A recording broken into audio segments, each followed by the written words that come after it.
The Lord be with you. A reading from the Holy Gospel according to Luke.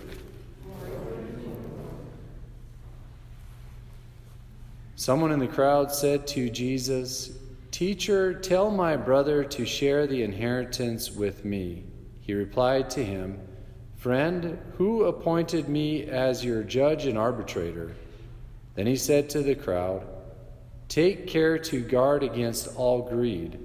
For though one may be rich, one's life does not consist of possessions." Then he told them a parable. There was a rich man whose land produced a bountiful harvest. He asked him, "What shall I do? For I do not have space to store my harvest." And he said, "This is what I shall do. I shall tear down my barns and build larger ones.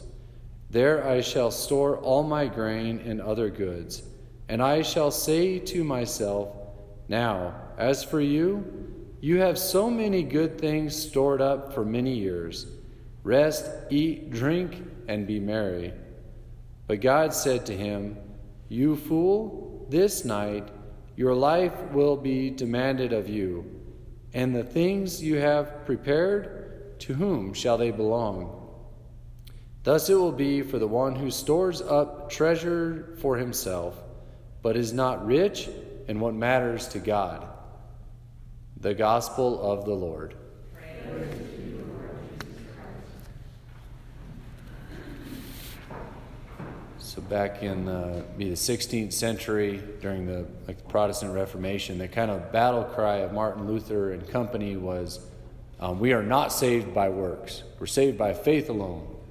That's kind of the battle cry, and it continues to that's the rub, at least portrayed to us from a lot of other Christians that say, "Well, we're saved by faith, not by works." Okay, cool.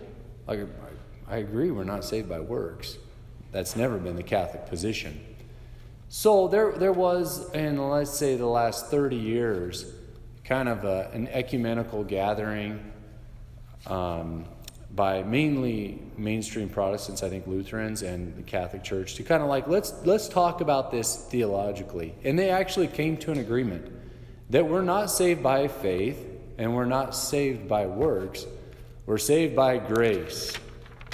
And that's always been the Catholic stance. It's Scripture as well. St. Paul says in today's Gospel twice, "By grace you have been saved." Actually, this is his reading to the Ephesians, not the Gospel. And then he says, "For grace you have been saved through faith." It's by grace that we are saved, God's grace. It's always a grace. Even faith is an act of works in a sense, mustering up the faith. It's kind of a work.